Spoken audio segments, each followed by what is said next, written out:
Welcome to Cultimatum, the podcast uncovering the dark realities of cults and human trafficking. I'm your host, Anonymous Andrew, and each week we dive deep into the manipulation, control, and courageous escapes that define these worlds. And I'm Melody, Andrew's co-host. Having experienced the depth of a cult firsthand, specifically the House of Yahweh, I am here as an advocate for fellow survivors. The views and opinions expressed by our guests are their own and do not reflect the official policy or position of Cultimatum or its affiliates. The content discussed on this podcast are based on personal experiences and should not be construed as factual or legal advice. Neither the host nor the guest are liable for any statements made during the episodes. Listeners are encouraged to conduct their own research and seek professional advice where appropriate. And before we dive into today's episode, we want to issue a trigger warning. Some episodes may cover explicit and potentially disturbing subjects such as sexual abuse, rape, human trafficking, suicide, and other sensitive subjects. Listener discretion is advised. Hey, Cultimatum fans, before we dive into today's episode, we need a tiny favor from each of you. That's right. If you love what you hear, please take a moment to rate and review us on Apple and Spotify. Your support helps us to reach new listeners and bring more awareness and attention to these important topics. So tap that star rating, drop a quick review, and help us spread the word. It really does make a difference. Thank you so much for tuning in and for your amazing support. We truly appreciate each and every one of you. Now let's get started with the show. Here we go. Welcome to the Cultimatum Podcast, the culture of cults and human trafficking. And my name is Anonymous Andrew. And tonight with me is my co-host, of course, Melody. Hello, Melody. Hello, Andrew. Today we are joined by Jeremy Pascal, a survivor of Good Shepherd Tabernacle, also known as Universal Life Church, the New Life Tabernacle, the Body, and several other names as far as what I've heard so far. So it was led by a self-proclaimed faith healer named Ariel Sherman. This cult operated out of the Woodman Circle home in Sherman, Texas for a while, and at its peak had around 100 followers. Sherman was charged with child abuse in 1984 and was also involved in a child neglect case in 2008. Jeremy grew up being moved across the country under the cult's control. As a child, he endured extreme punishments in his abusive environment. Now a talented artist, Jeremy has found healing through creativity, and on social media, he shares his insights not only on his personal experience about growing up this in cult, but about cult environments in general. Jeremy, welcome to the show. Thank you. Thank you for having me, guys. Yes, Jeremy, thank you for your time. And where would you like to start? If you guys have questions, you can ask me from there, or I can start with my earliest memories, however you want to go about this. Well, let's start with this. Were you born into the cult? I was. Okay. I guess let's start from your earliest memories. Yeah, so my earliest memories would have been in Sherman, Texas at the Woodman Circle home. And, it was memories are, positive memories, negative memories, from a very young age I have memories going back to like 2.5, 3 years old. And, there was probably around 100 or so followers. We lived in this massive house. That was all I ever knew. Obviously the cult, the Bible, the teachings, all that kind of stuff.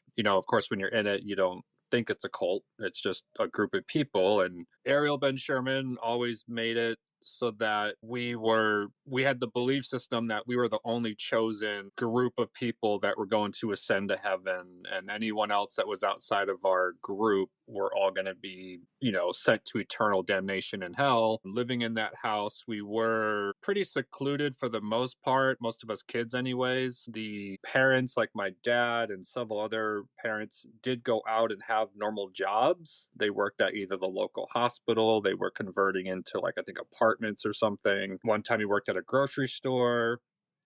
There was another time that we were buying a car wash in town from some wealthy gentleman that owned the car wash, and I think the cult leader was trying to buy it so we could have another means of income. Yeah, so the cult leader was always looking for business deals that he could get his hands on or get people to join his group that had money or had businesses. And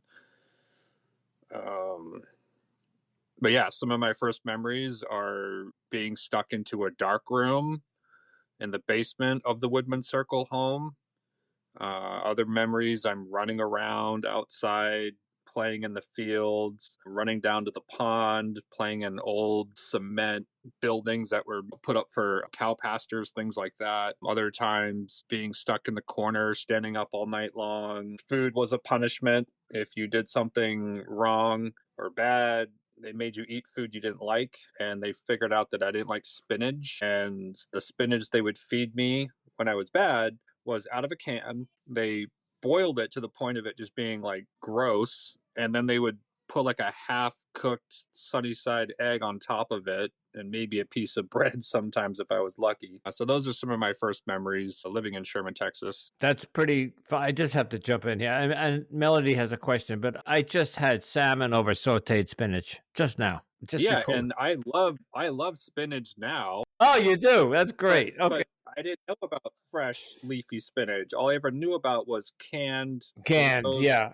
overboiled cooked spinach, and it was horrible as a kid, you know. Sure, I can imagine. And of course, when I grew up, there was Popeye, the cartoon, and Popeye always ate his spinach. So we were told by our parents, and of course, I don't know if it was gaslighting, but if you eat your spinach, you're going to be like Popeye. Melody, what's your question? I just wondered if you remembered what the adult to child ratio was. Were there more children in the group than adults, or do you remember what that would have been approximately?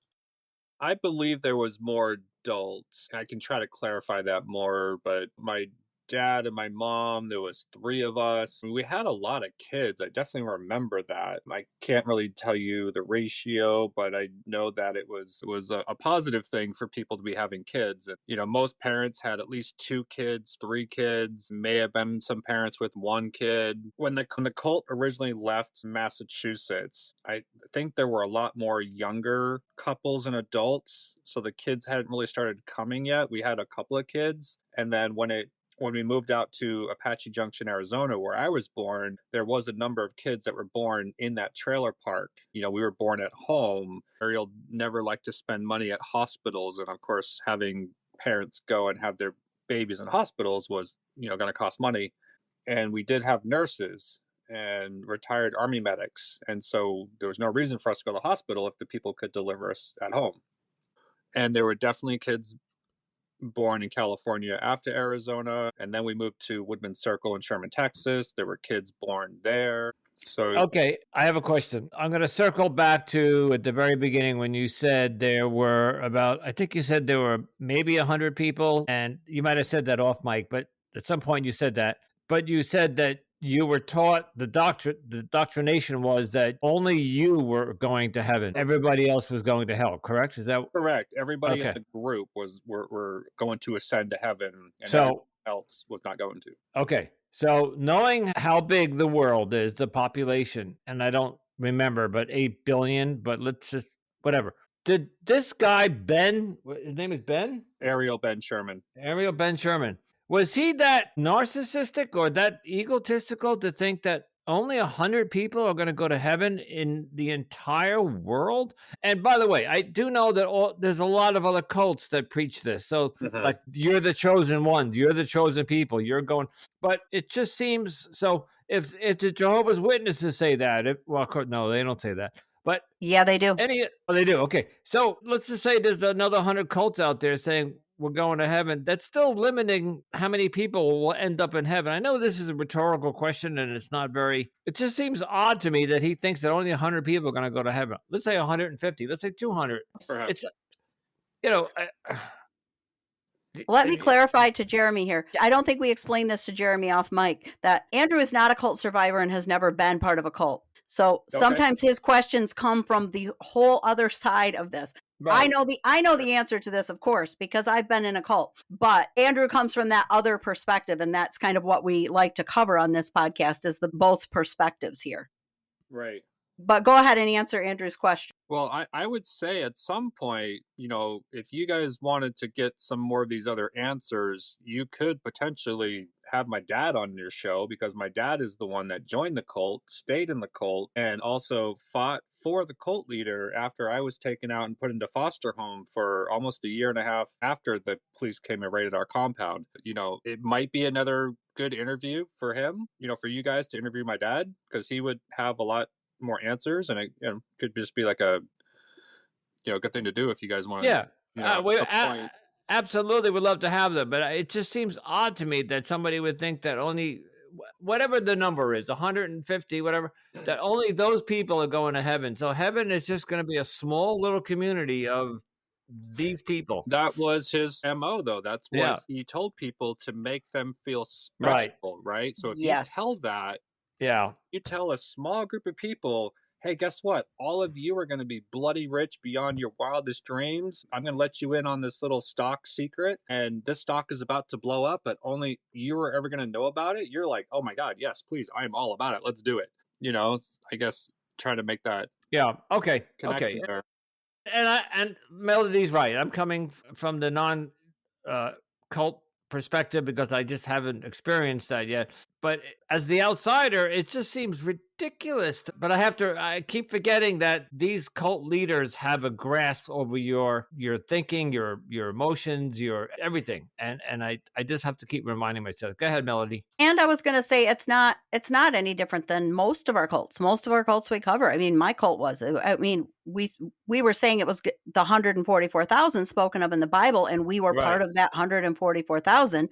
But at the peak when I was there were maybe 800 members. So, but they were saying it was over, all these generations, 144,000. So they didn't know how Yeah. many of us were actually going to be Okay. saved or chosen. Yeah. And I mean, and as a kid, I don't remember 100% things or how he spoke or talked. And that might be something my dad could clear up. But, maybe he did talk about people that were maybe already in heaven and we were going to go join them, or something, like maybe Okay. people from the past or people that were in the Bible. Well, yeah, like they're in heaven, Jacob, Joseph, Isaac, like all these other people. Like it wouldn't be like, oh, heaven's empty until we get there. Yeah, that makes sense. You know. All right. Okay. Continue. I'm sorry. It just it odd. But yeah, I mean, and as a kid, this was all I knew. I was born into this, and I was brought up that way. Yeah. And when, we lived in Sherman, Texas, like I said, like we pretty much as kids didn't leave that compound. And the only reason why we left the compound was because of the cult leader just couldn't keep his stuff together. I don't know. Can I swear on this podcast or no? Is this like, if I say a swear word, is that going to be okay? Go You're for good. it.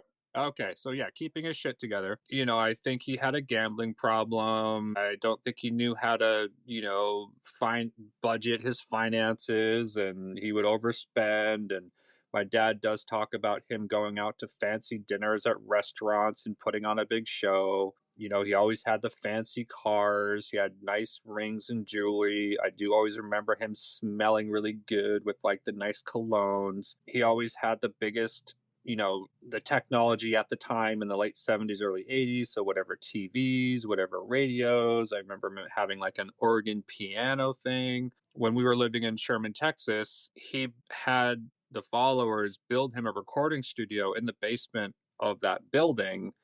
And the recording studio, the small room that he would go into for the sound quality, was the dark room. So I would spend many days and hours in the same room that he would also spend time in by himself, preaching and making tapes. And I think he also was sending those tapes, or were doing live like outreach recordings and broadcasts to the local radio station in Sherman, Texas. Okay. So this guy was out there. It sounds like he was.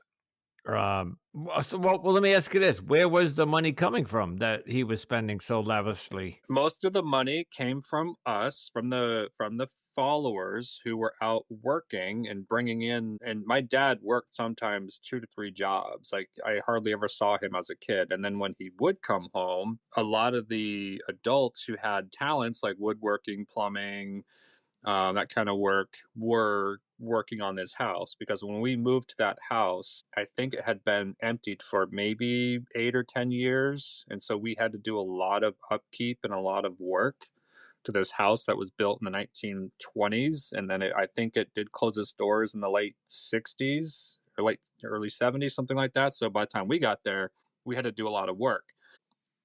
Some of the money came from us working. Everybody took their money at the end of the week. They signed their checks over to him, and then he would allot out money as needed for food and for rent, for whatever. my dad did tell me that the adults, so my dad worked, right? He worked a certain amount of hours, got money, but at the end of the week, after turning his check over to the cult leader, to Ariel, Ariel would give all the adults an allowance. I think my dad said he got like $5 a week. So it wasn't like my dad was working 3 jobs and then putting all that money in his own bank account. It went into Ariel's bank account. And, some of the money came in the form of potential loans. He would borrow money from people, telling them this grand story of like, I've got this property and I'm going to sell it. You'll get your money back. Like he was always wheeling and dealing and, ripping people off. And when they came knocking for their money, it was very clear they weren't going to get their money back. Well, and here comes another rogue out of the left field question. Sure. So I'm working 3 jobs to support my family and to support this cult, and I'm handing him over my 3 paychecks. And then I get back $5, and then I see him driving either, I guess back in those days, the Cadillacs, like you said, the jewelry, the cologne. I'd be a little pissed. I'd be like, I did all the work, and you're now walking around like Hugh Hefner. And okay. I mean, people didn't see through that. What they saw was here's their spiritual father that identifies himself as their spiritual father. God wants him to look this way and smell this way and do all this so he can, Right. be a better leader. I don't know. Okay. It just seems odd. I'm Yeah, sorry. 100%. Yeah. And, and even as a kid, I remember kind of questioning it when he would tell us that we couldn't watch TV and it was a sin and we couldn't do this, but he had the largest TV in his apartment. And I was like, but wait a minute, like we're not allowed to watch it, but you can. Like I had questions and I was only, 8, 9 years old. All right. So your critical thinking was already starting to form. At the age of 4 or 5, I was already contemplating what it meant to be alive and what it meant when we died. And when I died, would I just go black? Would I not know anything? Would I not have memories? Like I was a deep thinker even at that young age, and that may have also been because I spent hours and hours and days in a confined dark room with no sound, no light, so I think a lot when I think back a lot of times, about that, spending all that time in that dark room, I was forced into some sort of meditative state a lot of times. Good for you, though. So I guess, all right. So let's pick it up where you left off. You're 5, 6, 7, 8, and walk us through the rest of your childhood. Well, so, we're still living in Sherman, Texas. And at some point, my mom wanted to go home. She hadn't seen her family. Ariel would always he would always tell people that you cannot no longer have a connection with your own family because Ariel Ben Sherman made himself be the spiritual father. And therefore, you didn't have to have ties to any more of your family. That was part of Zemo as well, was to distance you from your own personal friends or family so that way you wouldn't have any reference to go back to. And that was one of the main reasons I think why we moved as well from Massachusetts to Arizona, then to California, then to Texas, then back to California. It would make it harder for people to reach out to their own families and have any type of connection. And Melody, that's right out of the playbook, right? You can't talk to your family. Yeah. Absolutely. And the other reason is because they might encourage critical thinking. They might actually get you to start questioning it by saying things like, well, gosh, that doesn't seem right. And they don't want that outside influence. Right. Yeah, and so, living there, and anyway, at some point my mom wanted to go home. She wanted to go visit her family. She already had another daughter with someone else before she met my dad. She hadn't seen her in about 4 or 5 years, and she kept begging to go home. And so my dad, I think he went to Ariel Ben Sherman and said, "Hey, this is what's going on." And then they came up with an idea. And when my dad came back to talk to my mom about it, he said, "You got your wish. You get to go home." And she was kind of excited about it. He goes, "But you can never come back." Of course. Of course. At that point, she's got 3 young children now. I'm 5. My other sister might be 6. My younger sister's 4. And at that point, I think she realized, well, I don't want to abandon my children. Like, I just wanted to go home and see my family. And she's like, I don't want to go. But at that point, I don't know if it was because he already bought the bus ticket or whatever, made the decision, they kicked her out of the group. And so I lost my mom, at 5 years old. And that was fucking traumatic. It's like the worst thing you could do to a young child is to have to experience that. Yeah. Well, I and can't even imagine.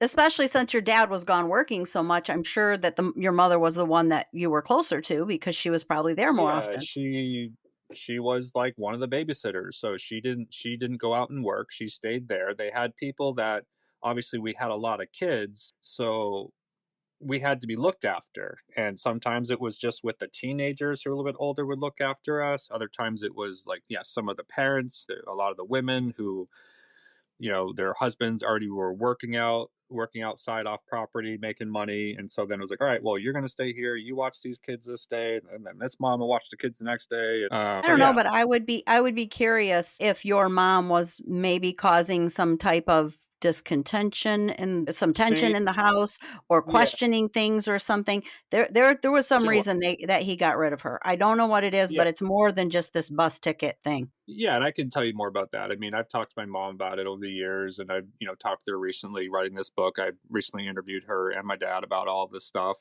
Yeah, she wasn't drinking the Kool-Aid. She wasn't buying it. She didn't like the cult leader. Just wasn't like, oh, you're so amazing. Some of the other women were. They were like all underneath him, Fawning. worshiping him, and she wasn't. And I think she was like, okay, I'm just here because my husband's here and my kids are here. And like I think she was depressed. She may have had postpartum. She had 4 kids almost back to back. And, Oh yeah, it was his way of getting rid of her then, for sure.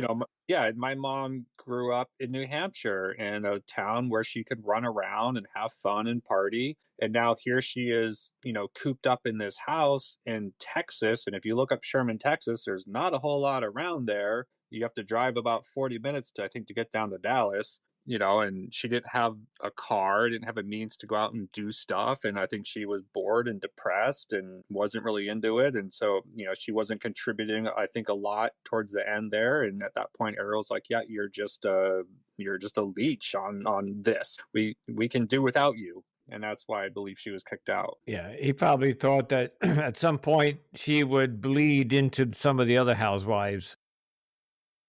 Yeah, Yeah, no, he yeah, did. yeah. Okay. But yeah, So so I when mean, did you see your mom again after that? So she left?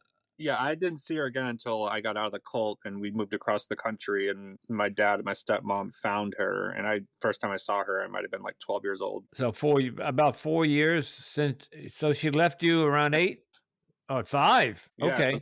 yeah, still living in Sherman, Texas. We left Sherman, Texas in 1981. And so I think she left around 1980. I was born in 75. So I would have been, 5 years old. Wow.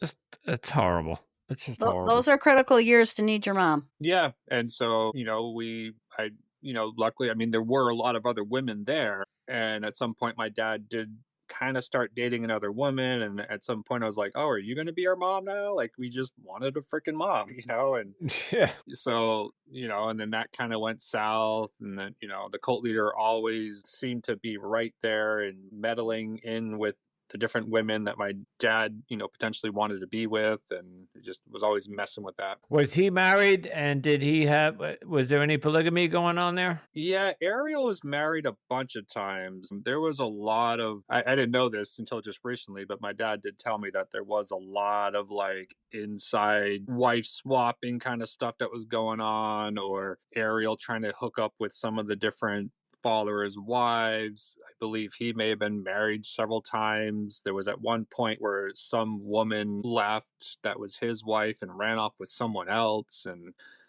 I mean, there's a lot. Now, all that stuff's going to be in the book that I'm writing, so I don't think we can get everything out in just 45-minute interview. No, we're aware of that. No.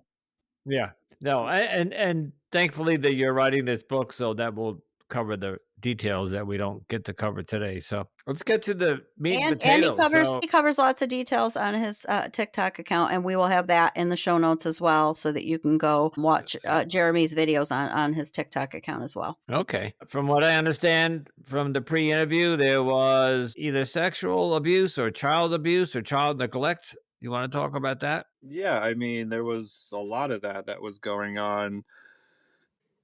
I wasn't getting sexually abused in Sherman, Texas, but I'm fairly certain that some other the older kids were. And then the neglect there would have been like a lot of the food punishments and the dark rooms.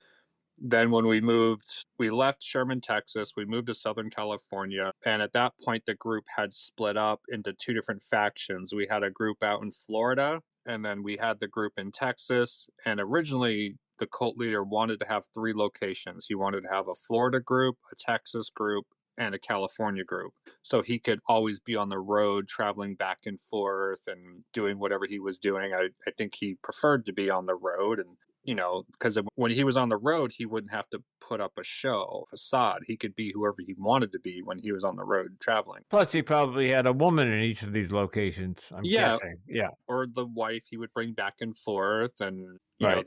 there were times where he would tell different people in the group that he had a spiritual awakening and God wanted him to share that spiritual information with the rest of the group, and the only way he was going to be able to do that is if he slept with all the women, and the women would then go and sleep with their husbands, and their husbands would then get all that spiritual information through that intercourse. Are you Oh my God. kidding? Yeah. My God. And that was, I think, one. This borders Yeah. on. This makes me think of David Koresh. Yeah, I mean, that's nuts. had we stayed in that compound in Sherman, Texas, I believe that we may have turned into a Waco situation. We had a shooting range in our basement of that house set up, and they would go down there and shoot guns. We had a lot of guns. Ariel always had a gun with him. When he traveled on the road, he always carried like a stub nose pistol or a 22, maybe a shotgun, a rifle. I think he knew he probably was a target when he was out there on the road being flashy and, wearing all this stuff. So he's like, oh, I got to protect myself. And, I believe he always had a lot of cash on him. He didn't keep his money in the banks. Just bizarre. Yeah. It's wild. So technically you got out when he got charged with the child abuse charges, correct? Yeah. So, I mean, we can fast forward to that. Yeah. I guess real quick, when I was talking about the Florida group, so when he went out there and told everyone that he needed to have sex with all the wives, I think at that point, a lot of the members out there were like, yeah, we're not buying that. That's not in the Bible and that's not okay. And I think a lot of that that's what ended the Florida group. A lot of the people got out. And then there were some people that still wanted to be part of his cult. And so they came to California. So there was no more Texas group. There was no more Florida group. It was now just in Rialto, California. And there was a woman that came from the Florida group, and she brought straight fucking evil with her. We were not being punished the way we were being punished until she showed up. Yeah, she was not a nice person. There were certain punishments that it was like borderline torture. They would have us putting our heads on the floor with our feet planted on the floor and our arms and our hands behind our backs. So we were in like an A-frame kind of position. And you had to stay like that sometimes for an hour or two, or we'd be standing on our heads up against the wall, like with our head on the ground, our feet up, and you'd have to stay there. And if you fell down, you had to get back up and stay even longer. That's child abuse. Yeah. No, Yeah. Yeah, absolutely. For what? So this was more punishment for something that you did or may not have done? We could have said the wrong word. We could have looked the wrong way. We could have gotten too excited that our dad came home from work one night. It was anything. It didn't really matter. And to make it matters worse, my dad and my two sisters, we lived in the same apartment with her, because when we left Sherman, Texas, the only thing that they could find for us to live in when we first got to California were houses. And then we went from the houses and we took over an entire apartment complex in Rialto, California. And so that was my first experience living amongst other people who weren't in our group, because now we didn't have the entire complex. Like, we had a majority of the apartment complex, but there were other people that were living there that were not in our group. And so we got to intermingle with them a lot easily.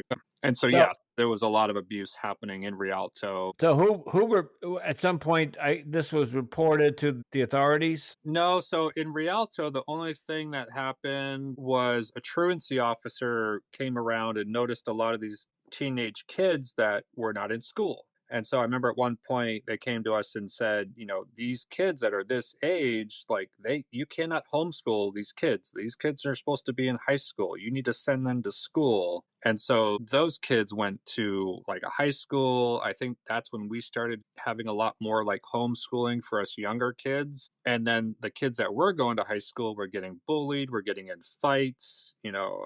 At that point, that was when myself and my two sisters were getting molested by another boy who was several years older than us. And we were actually living in the same apartment with him at this point. So where did he come from? He was part of the group. So he was I don't really want to like out him right now on this part, but It's okay. No, yeah, you don't have to. we'll just say he was one of the original followers. I guess his mom had joined Ariel very close to the beginning, somewhere maybe the late 60s, early 70s, something like that. And he would have been, a young child himself. I believe he was molested by his stepdad. Yep.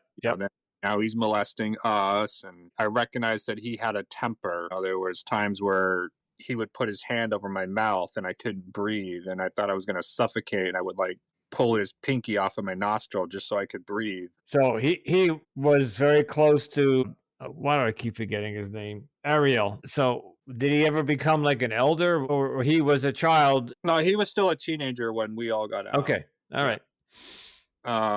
But yeah, so there was a lot that happened in Rialto, and every time we moved, even us kids, we were told, oh, this is the new promised land. God wants us to go here. Everything's going to be amazing. And so when I left Texas, I'm like, great, no more dark room. Like, we're going to go to this place. It's going to be amazing. And when we first got to, California, things were fairly good. The first house that I lived in was just with a small group of people. And normally I would get in trouble for sneaking into the refrigerator and eating food. And this was the first time that I had snuck into the refrigerator, started eating some pancakes, and I got caught by an elder. And instead of being punished and put in the dark room or being made to stand in the corner, the guy grabbed a plate and was like, hey, sit down. Let me get you some food. You're obviously hungry. I was like, yeah, okay. It was the first time like an adult had showed kindness towards me when it came to something that I would have normally got into trouble for. Why do you think that happened? I think, well, we had kind people in the cult, in that group. Okay. There were some people who were just completely out to get the kids and were against us, and then there were kind individuals that cared about us. Maybe they weren't always around when we were getting punished. Like I said, the women that would take care of us were the ones that usually handed out the punishments, and it was the men and our fathers that would go to work that would come back at the end of the night and see us kids, and they wouldn't know what punishments we were having to go through during the day. Okay. All right. So still want to get to the part where you were raided or there was authorities involved, or yeah, so we left Rialto, and once again we were told of this grand place that was going to be up in Oregon, and it was going to be this property with houses. There was an Olympic-sized swimming pool, and as a kid, we're excited. Like, we're gonna get a swimming pool, because in Rialto, all we had was little kiddie pools, and it would get hot in Southern California in the summertime. And to learn that we were gonna move somewhere that had a swimming pool was super exciting. And when we got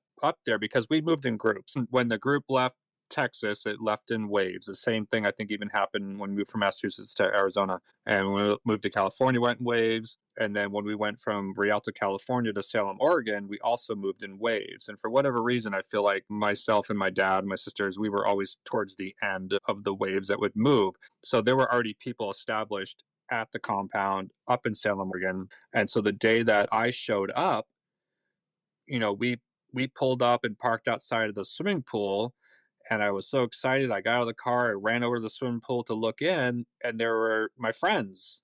I had already been up there for a month or, a couple of weeks, whatever. We're sitting inside the pool.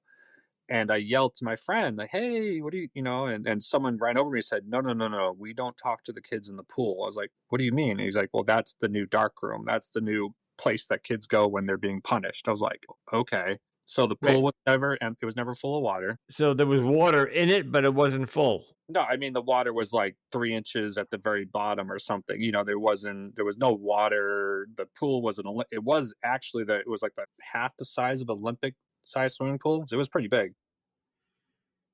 And that became the dark room. Pool. It became one of the punishment places that they would put kids. So bizarre. It's just bizarre. It is. It's just bizarre. So I'll tell you this real quick, just so you can kind of understand. Ariel would tell the followers that these punishments were going to save our souls. And if we didn't have these punishments, then we were going to go down some really dark path and we'd be lost forever and our souls would burn in hell in eternity. And so the parents went along with it. He's like, this has to happen. We got to burn the demons out of their bodies because they're sinning right now. And this is the only way we can get them to behave. And then at some point they had built a storage room. There was a barn on our property that got turned into the church. And then there was a big barn door that slid open or opened up. And it was a storage room, but that now became the dark room. And so we would be sometimes sitting in church while Ariel's preaching his sermon, and we could sometimes hear kids in the dark room screaming and crying while he's preaching to us of the Bible. I spent a lot of time in the dark room in Texas, and when it came to Oregon, I mostly was in the swimming pool. I don't know if maybe there were just other kids that had filled up the dark room. At some point, there may have been, 6 or 7 kids at a time in the dark room. And because it was a storage space as well, the kids being in that dark room would start going through boxes. At some point, I think they grabbed like a steak knife and hid it under their pillow, and they found it. And then because of that, the kids started getting tied down to their beds. They would take ropes and wrap them around the kids, but then eventually the kids would wiggle out of that. So then Ariel instructed my dad to put hooks in the ceiling of the rafters, and then the kids' hands were tied and hoisted up just enough so like practically their toes were the only thing really touching the ground. And these kids were, left like that for an entire day. You couldn't go to the bathroom. You had to defecate yourself. If you were in the pool, you also couldn't go to the bathroom. You had to shit and piss yourself. And at the end of the night, the way that you got cleaned was they'd have you stripped down naked, and they would take the garden hose and they would spray you off outside at 9-10 o'clock at night, late summer, early fall. And of course the water is freezing. I think at one point it may have gotten too cold, and so they did start bringing kids inside and put them into showers and bathtubs, things like that. But then the next day you were put back in the darkroom again. Absolute child abuse. And Yeah, crazy, awful stuff. By any chance, Jeremy, have you found, or are you in contact with any of the other children survivors, the people that you knew or were friends with? Wow. Yeah, I am. Yeah. Because I was thinking that would be helpful for some of your healing, to be connected to somebody else who went through the same stuff. Yeah, so it was around 2002, I believe, when the whole Jessica Crank thing was happening in Tennessee. Because I think it was a long trial. I believe it was around the early 2000s when I did contact back with some of the other kids. And now more recently, since I've started writing this book, I've been reaching back out to them and interviewing them. I'm sorry, who's Jessica? She was the girl that died in the Tennessee cult. Yeah, sorry, I jumped up to that one. But when I heard about that when I was informed that that was going on and he was back in court and all this stuff, that kind of got me wanting to reconnect with some of the other kids that, survived it the same way we did. So was the stuff that was going on then in Oregon, was that the stuff that ended up getting reported? And is that how you ended up in the foster care system? Yeah. So one of the kids who I recently just talked to and reconnected with, I think he just had enough. He was an early teenager and they used food as a form of punishment. I think we were only getting fed like a peanut butter sandwich once a day. They'd make you drink water and then they'd give you the peanut butter sandwich. I think in the pool one time, I remember having just like some turkey on some bread, no mayonnaise or anything, no lettuce, no tomato, like nothing, just the barest minimum to keep us alive.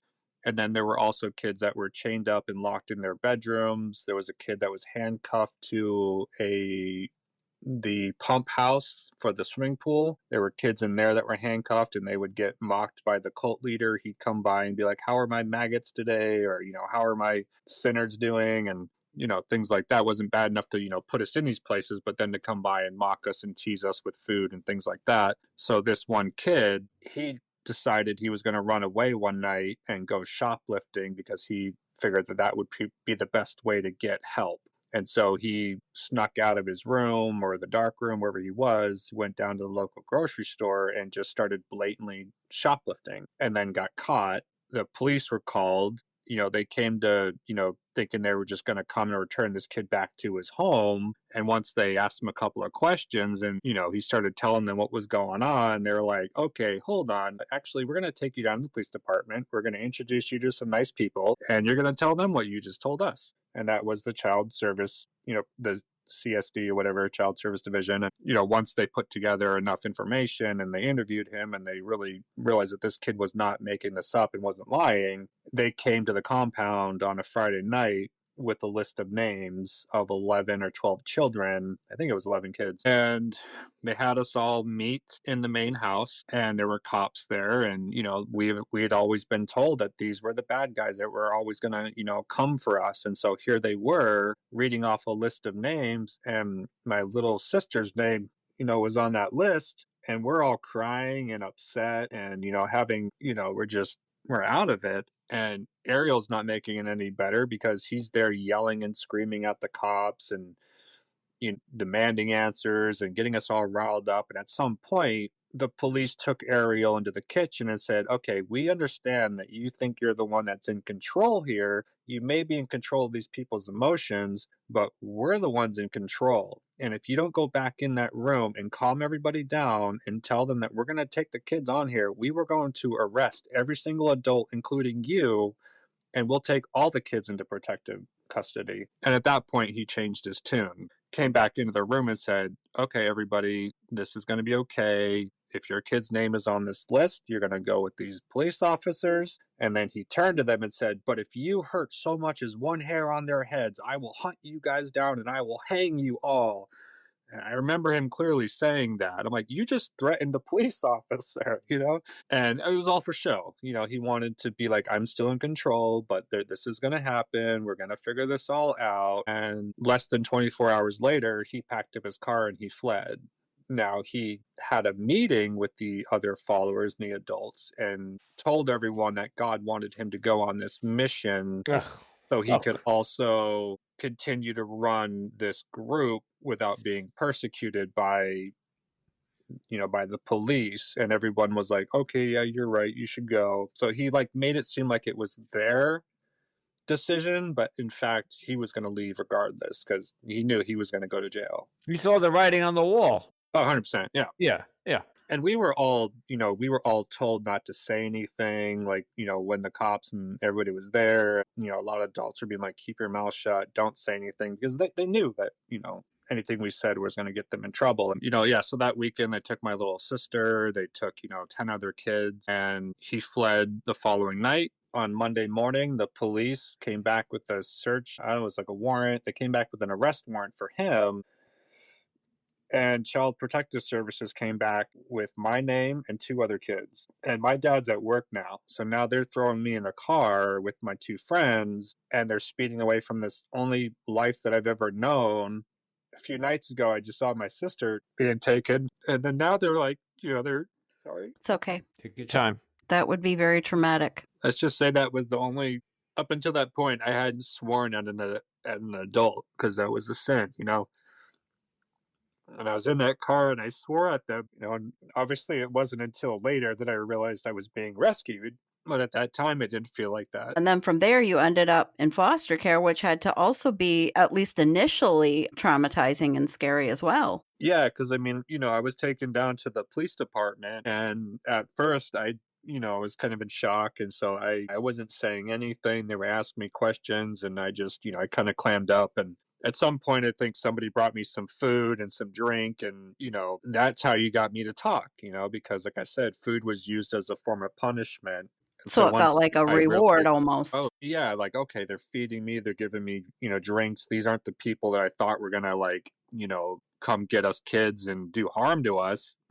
They just want to know what's going on and, ask us the questions and things. And so I, eventually did open up and I told them all the stuff that was going on. And I think a lot of the other kids did too as well. And after several hours of being interviewed, I saw a woman walk into the room and they said, you're going to go home with her. And I'm like, okay. And I got in the car and drove home with my foster mom, and come to find out that the foster parents were Mormons. So here I am being taken out of this God, cult, and into another cult. yeah, and to be fair, I know there's a lot of different people that have different experiences with different, other organized religions and with Mormons and stuff. I had a pretty positive experience with them. It wasn't weird or anything. I don't know. They were definitely very kind people. Well, that's good. Probably a walk in the park compared to what you had come from too. So Yeah, exactly. at that point, were you separated from your sisters? Yeah, correct. Yeah. So my sister was in one, she was in a foster home. They should have put us together. They should have put us in the same Definitely. foster home.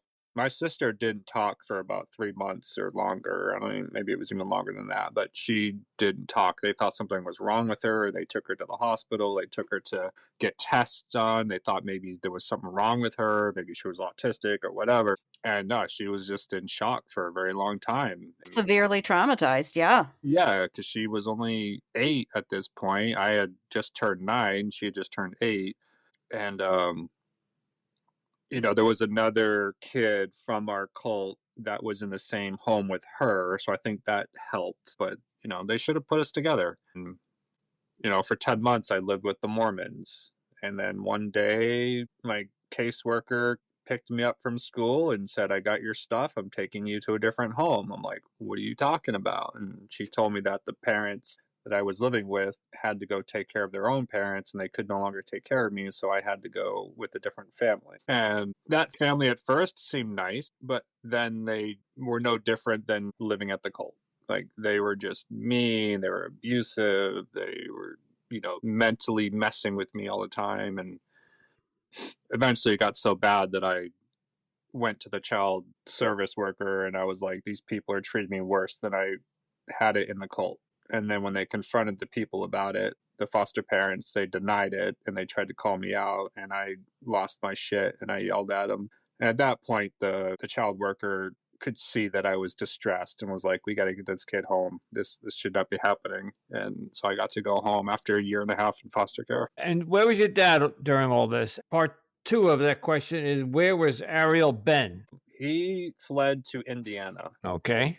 And he spent 3 years out there before he was caught. Somebody from either Salem or somebody that knew his whereabouts that was fed up with his shit at that point ended up calling in an anonymous tip to the Salem Police Department of his whereabouts. And then they found him and arrested him in Indiana. And I think he might have spent a couple of months, 2 or 3 months in jail there, or they extradited him back and he spent some time in jail. And you said spent some time in jail. Did he ever do serious time, or No, he? no. I think because the raid happened in '84. They caught him in '87. I'm not sure if there just wasn't enough evidence or people or whatever. Maybe he had a really a good lawyer or something. But I think in the end, they were like, well, he's already had time served and, we'll just give him a fine and, we'll give him some, he'll have to be on good behavior and you can't contact anyone from the old cult. I don't think he really spent much time in jail. And did he start another cult or try to keep? He did. Of course he did. Years later, he did. And that's what led to the Tennessee cult and all that happening. And when did he die? I believe it was like 2012 when he died. I don't have the exact number, but I'm sure. I mean, yeah, obviously I can find it. The child And neglect I think there. if I remember right from the information I read, didn't he die before he went to trial for that case in Correct. Tennessee? He was in the process. Yeah. They were, I think, they kept delaying the trial. I'm sure his lawyers had something to do with that. And then he ended up dying before it went to trial. Yeah, so he died of cancer in a hospital seeking medical attention while he was, before that, going to court saying, well, we don't believe in modern medicine. We believe in prayer to heal. And that's why we didn't bring Jessica Crank to the hospital, because we believed in prayer to heal her while he was going to a hospital and seeking medical attention. But they didn't find out about that till after he was dead. Well, I'm just going to say he deserved to die in a dark room hanging from chains where he could barely reach the floor. with messy pants. That's what he Yeah. deserved. Yeah. Yeah.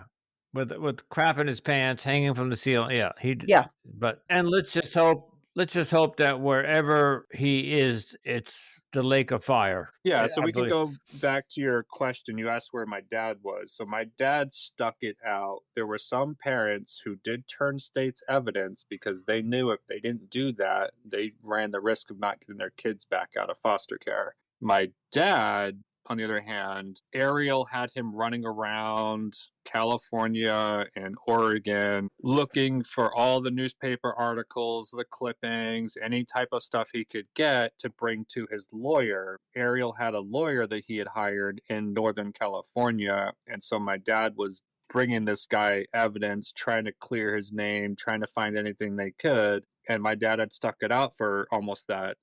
I would say he probably stuck it out for about a year after we were in foster care. And at some point, my dad wanted to leave the group, but he wasn't sure if his new wife wanted to leave the group, and the wife wanted to leave, but she also didn't know if he wanted to stay. And so at some point they told each other and they said, "Oh my God, what a relief. Like, yeah, let's get out of here." And they left the group.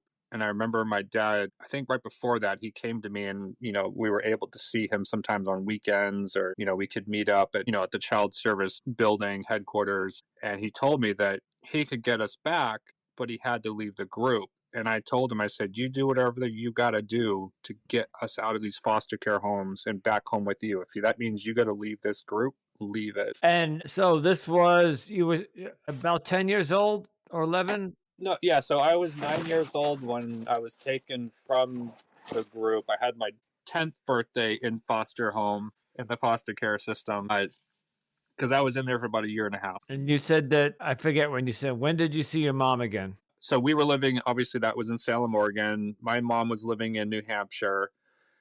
And at some point, it became clear to my dad that if he was going to hold a really good job, we were going to have to leave Oregon because, my dad's name was always in the paper. My stepmom was looking at 15 years of hard labor in prison because she was Ariel's right-hand woman at some point. And my dad had a really good job. And when his name came up in the newspaper, everyone that he worked for that worked underneath him, put up a riot. And, my dad's boss came to him one day and was like, "I'm sorry, like, I got to let you go. All of these men here are, they're all family men, and we can't have this at our company." And so at that point, the cult leader's twin brother, who no longer had ties with Ariel Ben Sherman, had moved out to Massachusetts, and he had offered to have my dad come out to Massachusetts. So even though we had left the cult, we still had some ties with the cult.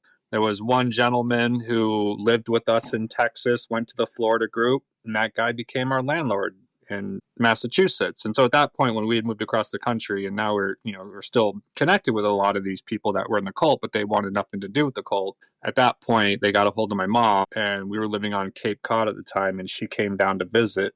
And that was the first time I had seen her, and since I was 5 years old. Okay, There's a lot there. Yeah, a lot. Wow. And your book is going to tell it all. Yes. We got to begin to wrap up. Okay.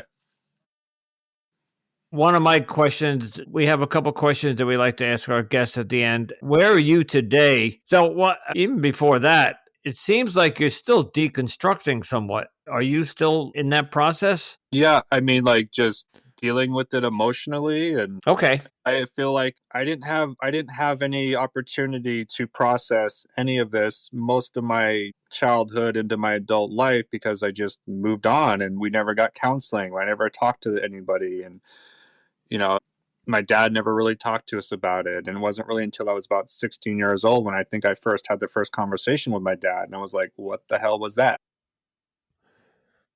Can I ask how old you are today? Yeah, I'll be 50 this year. Wow, so we're talking 40 years ago. 40 years ago. Yeah, and I guess at some point I just felt, yeah, that was my life and I've dealt with it. But now that I'm actually talking about it publicly and putting myself out there, it's just I'm reliving a lot of it. I'm going back through it all more intensely than I ever have. And so, I've been pretty emotional. I won't lie. The last month, like every day, I feel like I could just cry. I know it's a good thing to do that, right? I mean, most of my adult life, I feel like I put on this this tough guy persona to protect myself. And during your adult life, personal question: did you ever get married? Do you have a family of your own? Yeah, so I mean, I have 2 daughters right now. I do have a son from when I was younger, and I am currently married, but going through a divorce.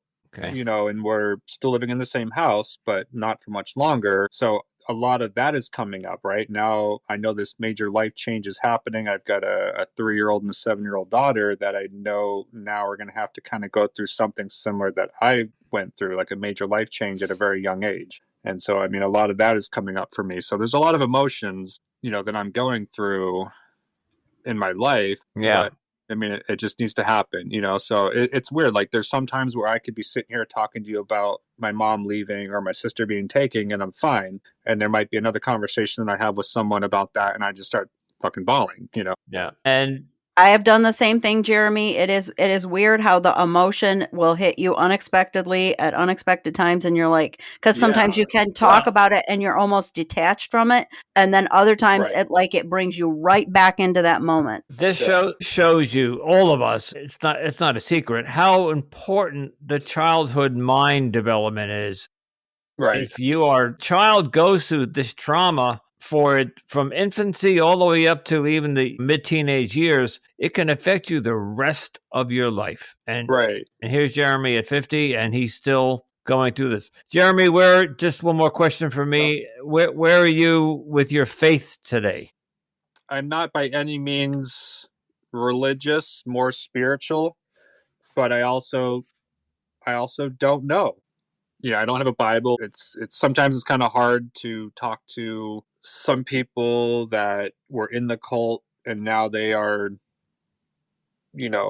back to the Bible. And I'm like, okay, but all right, that's your personal choice. For me, that doesn't work for me.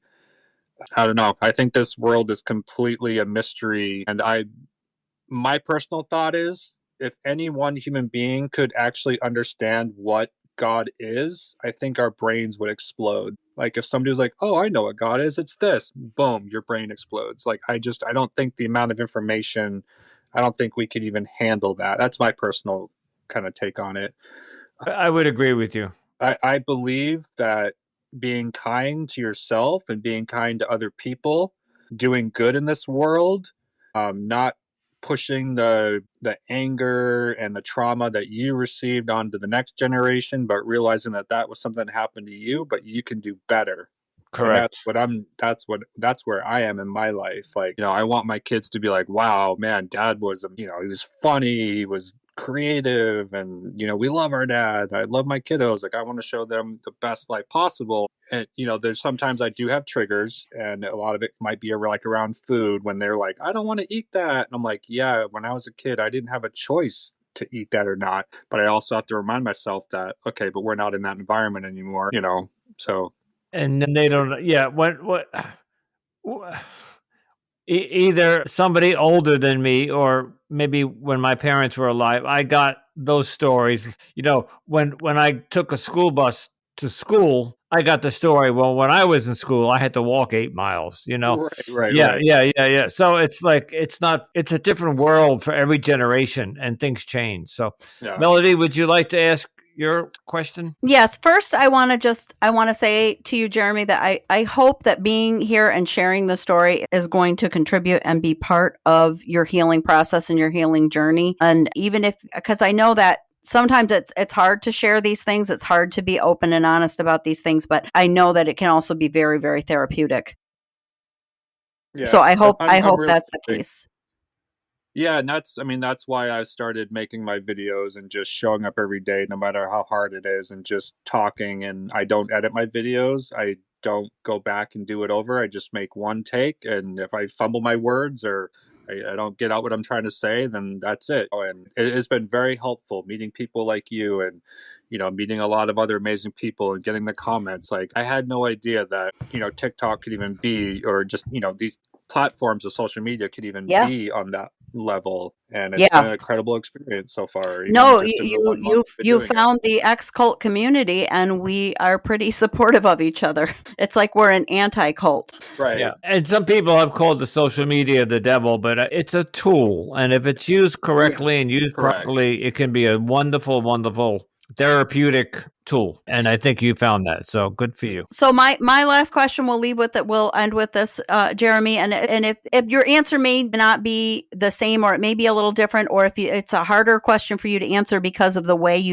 because you didn't choose to leave your cult and you were still a child, but would you have any words of advice for somebody who might find themselves in a situation where they think they're in a group that may be a cult or may just be dangerous or unhealthy for them? I would say that no matter what that cult leader is telling you, it's all lies. You can get out. You can live a normal life. There are people that will support you. Don't believe that you're not worthy or that you can't make it on your own. So yeah, that would be what I have to say about that. That's excellent advice, and very similar to what we get from a lot of our Yeah. guests. And Yeah. even though you left in a different way and your circumstances were different, your answer is very similar. So, but we want to thank you so much for coming on the show, your openness, your honesty, and just the raw, real emotion of your deconstruction and sharing that with us and with the rest of the audience. And when do you think your book will be out? It might still be another year. Okay. I'm trying to move it along as quick as possible, but right now we're not doing it. We're really any funding. You know, we may try to pitch it to an agent, to maybe some of the big five. I am talking with someone about potentially doing a documentary of sorts, and if we do that, then we could potentially get some funding, you know, for that film or even for the book. So, you know, there's a lot in the works right now. So, you know, my goal is that it would be out sooner than later. But all right, well, good luck with both of them. Yes. And should either one of them come to life, please let us know. We'll have you back. oh yeah, I'll be for updating sure. it on the social media platforms. Okay, Jeremy. Anything Yes. else, Melody? Nope, I'm good. Thank you so much, Jeremy, for coming on the show. We appreciate it. All right, thank Yes. you guys. I Thank appreciate it. Thank you. Be well. All right, thanks you too. And of course, once again, we want to thank Jeremy so much for coming on the show. Wow, Andrew, just wow. Yeah. What an Yeah. absolutely almost unbelievable story. Just, I mean, I can't even imagine. I cannot even imagine the struggles and how that would. It is amazing how resilient kids are, but like we were talking about, I think with Jeremy after we were recording, that you can bury that stuff, but eventually it catches back up with you, and you really do need to process that trauma. And because of the nature of this podcast, we don't do video. Many of our cult survivors, ex-cult members, are either anonymous, or even if they use their name, we give them the option not to do video, and 90% of them choose no video. So you'll never probably see what we see when we're interviewing these guests. And once again, when Jeremy paused in that silence, he was struggling Yes. to get the words out, and of course crying, and very, very, very difficult to watch as a host of a podcast like this, where I've heard many horrible stories. I almost want to put this at the top 3 of some of the worst, other than maybe some of the human trafficking. Yeah. It was horrible what he had to endure. So Jeremy, thank you so much. We just did an episode with Jamie. Jeremy, thank you so much for coming on the show and being vulnerable and sharing your emotions and your trauma. Yes, we really appreciate that. And I'm just going to say that as always, I like the fact that he admitted that he doesn't know really what he believes, and he's kind of in that almost agnostic state, as I would put it. And I don't blame him, and as he well should be, because this is not my opinion. I'm just saying that if I was a child and now an adult and I went through that, I would say, what God would do this to a child? So there is no, in my opinion, if I was in Jeremy's shoes, which I'm not, I would say there is no God. It's just so anyway. No, but I will agree with him too. Basically what he said, which is very similar to what I believe, which is that he doesn't believe in the Bible as a book, but he believes in the basic theme of the Bible. Basically, you know, treat each other kindly and nicely, and, you know, just try to do the right thing. Yeah, just